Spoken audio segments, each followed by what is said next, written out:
ತುರುವೇಕೆರೆ ತಾಲೂಕಿನ ಮಾಯಸಂದ್ರದ ಟಿಬಿ ಕ್ರಾಸ್ನಲ್ಲಿರುವ ಆದಿಚುಂಚನಗಿರಿ ಕೃಷಿ ವಿಜ್ಞಾನ ಕಾಲೇಜಿನ ಆವರಣದಲ್ಲಿ ಆಯೋಜಿಸಲಾಗಿದ್ದ 27ನೇ ರಾಜ್ಯಮಟ್ಟದ ಚುಂಚಾದ್ರಿ ವಿಜ್ಞಾನೋತ್ಸವದ ದಿವ್ಯ ಸಾನ್ನಿಧ್ಯ ವಹಿಸಿ ಅವರು ಮಾತನಾಡಿದರು. ತುರುವೇಕೆರೆ ಕೃಷಿ ಚಟುವಟಿಕೆಯಲ್ಲಿ ಆಧುನಿಕ ತಂತ್ರಜ್ಞಾನವನ್ನು ಬಳಸುವ ಮೂಲಕ ಮತ್ತೊಮ್ಮೆ ಆಹಾರ ಕ್ರಾಂತಿಗೆ ನಾಂದಿ ಹಾಡಬೇಕೆಂದು ಶ್ರೀ ಆದಿಚುಂಚನಗಿರಿ ಮಹಾಸಂಸ್ಥಾನದ ಮಠದ ಪೀಠಾಧ್ಯಕ್ಷರಾದ ಡಾ ನಿರ್ಮಲಾನಂದನಾಥ ಮಹಾಸ್ವಾಮೀಜಿರವರು ಕೃಷಿ ವಿಜ್ಞಾನ ವಿದ್ಯಾರ್ಥಿಗಳಿಗೆ ಕರೆ ನೀಡಿದರು. ವಿಜ್ಞಾನದಿಂದ ಎಲ್ಲವನ್ನ ಸಾಧಿಸಬಹುದಾಗಿದೆ. ಆದರೆ ಛಲವೊಂದು ಬೇಕು. ಎಲ್ಲರಲ್ಲೂ ಸೂಕ್ತ ಪ್ರತಿಭೆಗಳು ಇರುತ್ತೆ. ಅವುಗಳನ್ನ ಓರೆ ಹಚ್ಚುವ ಕಾರ್ಯ ಆಗಬೇಕಾಗಿದೆ. ಬುದ್ಧಿಶಕ್ತಿ ಬಳಸಿ ಉತ್ತಮವಾದ ಸಂಶೋಧನೆಯನ್ನ ಮಾಡಬಹುದು. ನಮ್ಮಲ್ಲಿ ಸಂಪನ್ಮೂಲಕ್ಕೇನೂ ಕೊರತೆ ಇಲ್ಲ. ಪ್ರಕೃತಿಯ ಕೊಡುಗೆ ಇದೆ.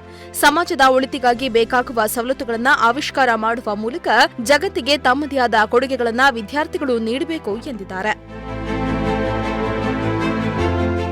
ಹವಾಮಾನ ವೈಪರೀತ್ಯದಿಂದಾಗಿ ರೈತಾಪಿಗಳು ಪದೇ ಪದೇ ಸಂಕಷ್ಟಕ್ಕೀಡಾಗುತ್ತಿದ್ದಾರೆ. ಇದು ಅವರನ್ನ ಬೇಸಾಯದಿಂದ ದೂರ ಇರಿಸುವಂತೆ ಮಾಡ್ತಾ ಇದೆ. ಬದಲಾದ ಸನ್ನಿವೇಶಗಳಿಗೆ ತಕ್ಕಂತೆ ಕೃಷಿಯಲ್ಲಿಯೂ ಬದಲಾವಣೆಯನ್ನ ತರಬೇಕಾಗಿದೆ ಎಂದು ಡಾ ನಿರ್ಮಲಾನಂದ ಮಹಾಸ್ವಾಮೀಜಿಗಳು ತಿಳಿಸಿದರು.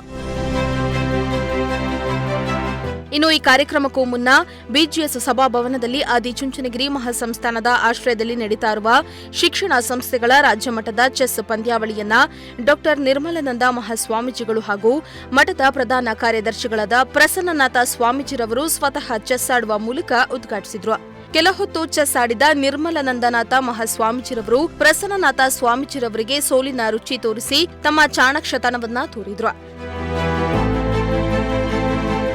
ಸಸಿ ಕೃಷಿ ವಿಜ್ಞಾನ ಕಾಲೇಜಿನ ಆವರಣದಲ್ಲಿ ಆಯುರ್ವೇದದ ಹಲವಾರು ಸಸಿಗಳನ್ನು ಶ್ರೀಗಳು ನೆಟ್ಟು ನೀರೆರೆದರು.